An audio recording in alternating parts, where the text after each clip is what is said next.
In this video, we're going to cover section 5.4 on systems of nonlinear equations in two variables. When we covered 5.2, we only talked about linear systems, meaning all exponents have a power of 1. So nonlinear systems would mean that you could have equations that are not lines. So quadratic equations, this one is a circle equation, anything that we've covered basically. So we will only be dealing with two variables in these cases, which means only two equations. So in this example, we have x squared plus y squared equals 5. This is the equation of a circle. And then 3x minus y equals 5 is the equation of a line. So we have two equations, two variables, and if at least one is nonlinear, meaning not a line, it's considered a nonlinear system. So we're going to start by reviewing the substitution method for solving. Usually on a nonlinear, the substitution method is your best option. There are, however, some cases in which the elimination method that we did in 5.2 would also be possible. So to solve this by substitution, or any system by substitution, step 1 is to solve one equation for either x or y. So when we do this problem in a minute, it's going to be easiest to solve this bottom equation for y. Step 2, substitute the expression obtained in step 1 into the other equation. So once I have an expression for either x or y, I can replace that variable in the other equation. Then we should be able to solve for one of our variables. Once we have the solution or solutions for one variable, we substitute the answer, notice, or answers, so we could get more than one in these types of problems, from step 3 back into the equation we found in step 1 to find the other component or components of the ordered pair or ordered pairs. Remember, two equations means two variables, so our answers are ordered pairs instead of ordered triples. So to solve this example, step 1 says solve an equation for x or y. The easiest choice is to solve the bottom for y because the y has a coefficient of -1 and a power of 1. So when the power is 1 and the coefficient is 1 or -1, that's your easiest option. So if I take this first equation, 3x minus y equals 5, and I solve it for y, one way to do that is starting by subtracting the 3x to the other side, leaving negative y equals negative 3x plus 5. And then to get y alone, we'd have to divide by this -1. So that would leave y. Dividing this by -1 makes it 3x, and then dividing 5 by -1 makes it a -5, or -5. Step 2 says substitute the expression obtained in step 1, so 3x minus 5 as the y value, into the other equation. So my other equation was x squared plus y squared equals 5. So we're going to rewrite x squared plus, in place of the y, we're going to plug in 3x minus 5. So that's the y squared equals 5. And now we need to solve for my variable, right? This variable, when I solve this equation, I'm going to get values for x. So the first step would be to expand or FOIL the 3x minus 5. So if I write it twice, that's what it means. So wow, the x squared comes down from here.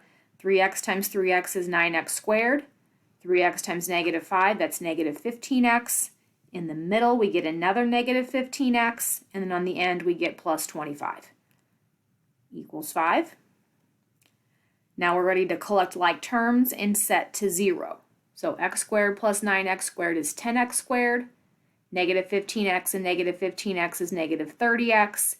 And then I'm going to subtract 5 from both sides to make the right side a 0. So 25 minus 5 is plus 20 equals 0.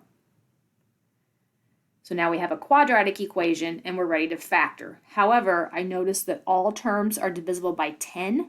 So to make it easier to factor, I'm going to choose to divide every term of that equation by 10. So if I divide this by 10, I get x squared. If I divide this one by 10, I get minus 3x. 20 divided by 10 would leave plus 2, and then 0 divided by 10 is still 0. So my numbers are now smaller, meaning easier to factor. So this quadratic expression factors into x minus 1 and x minus 2. So my solutions here would be x equals 1 and x equals 2. So I take each of those individually, and I'm going to plug them back into this equation right here to get the y value. Y is equal to 3 times x minus 5. So if x is 1, that y coordinate will be 3 times 1 minus 5, 3 minus 5, or negative 2. So we get the ordered pair 1, negative 2. If x were 2, y is equal again to 3 times x minus 5. So that's 6 minus 5, which is 1. So my ordered pair here is 2, 1.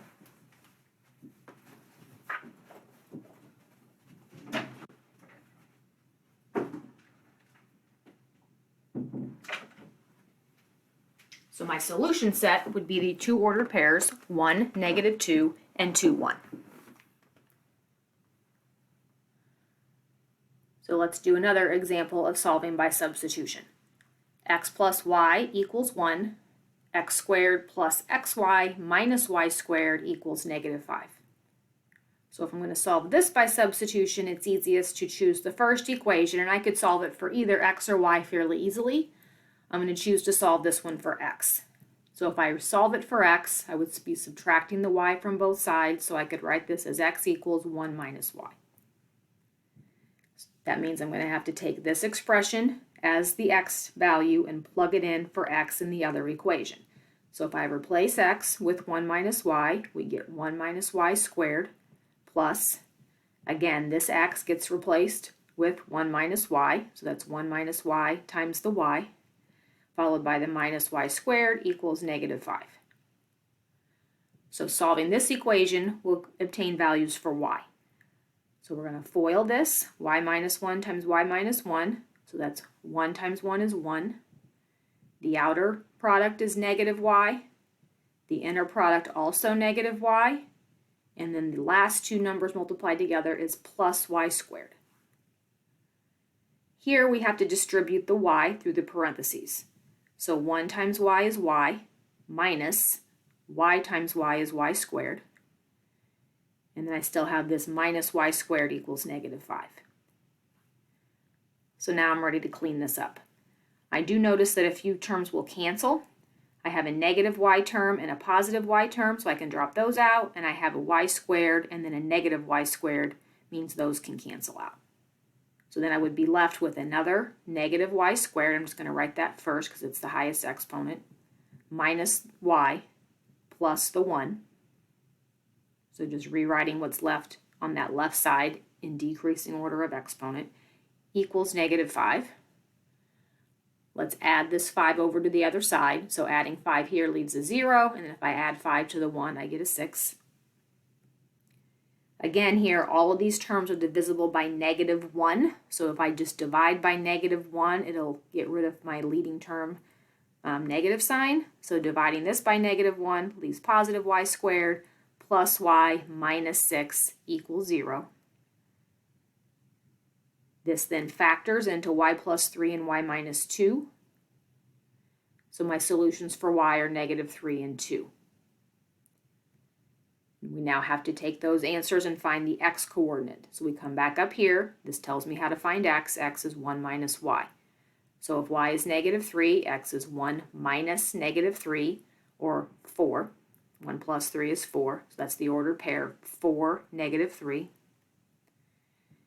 And if y is 2, x again is 1 minus y, so 1 minus 2 is negative 1. So that would be the ordered pair, negative 1, 2. Most of the problems in this section are going to be solved by substitution. There are occasions that we could solve by elimination, and this is an example of one. 3x squared minus 2y squared equals negative 5, and 2x squared minus y squared equals negative 2. We can solve this by elimination since all variables have like terms, meaning I have an x squared and an x squared, and here I have a y squared and a y squared, and then constants. Over here I have an x, but here I have an x squared. Here I have a y, but here I have a y squared. So even though they're the same variables involved, they're not like terms. All right, so if we're going to solve this by elimination, it's the same process that we used in section 5.2. We're going to try to create opposite coefficients in front of one set of variables to eliminate. So I'm going to choose to try to eliminate the y's. So if I have a -2 here, I need to make this coefficient a +2. So to make this become a +2, I can multiply the bottom equation by -2. So I'm going to leave the first equation just like it is, and I'm going to take that second equation and multiply through by a -2. So this was just the first equation rewritten. Multiplying the second one by -2 gives me -4x squared plus 2y squared plus 4. Now when I add together, we have opposite coefficients for y squared, so those disappear. 3 minus 4 is -1x squared equals -5 plus 4 is -1. So I can divide by the -1 on both sides and get x squared equals 1. And then I could solve this quadratic by simply square rooting both sides using the square root property. So x would equal plus or minus, and the square root of 1 is 1. All right, so I have two solutions that I found for x. So I'm going to do one at a time. If x is 1, I just take that answer and I go back and I plug it into one of my originals. I'm just going to plug it into the first equation. 3 times 1 squared minus 2y squared equals -5. So 1 squared is 1, so this is 3. The rest stays the same. If I subtract the 3 from both sides, I get -2y squared. Subtracting 3 from both sides leaves -8. Divide by the -2 on both sides would leave y squared. -8 divided by -2 is +4. And then square rooting both sides again will give me y equals plus or minus the square root of 4 is 2. So be careful here. Notice we chose to use x equals 1, but we got two solutions when we did that. So we have two ordered pairs. When x is 1, we could have y value be 2. Also, however, if x is 1, we got the y value of -2. That was just using the first solution from up here. And I got to use the second solution the same way. So if x were -1, we would plug it in the same way we did the first. 3, -1 squared minus 2y squared equals -5. And simplify. So squaring -1 is +1 times 3 is a 3. Minus 2y squared equals -5. Subtracting the 3 again gives me -2y squared equals -8. Dividing by -2 leaves y squared equals +4. And square rooting both sides gives you x or y equals plus or minus 2. So again, when we chose -1 for x, we got both 2, and when x was -1, we got -2. So this solution set includes 4 ordered pairs: 1, 2, 1, -2, -1, 2, and -1, -2, listed as a solution set. So that is the end of section 5.4.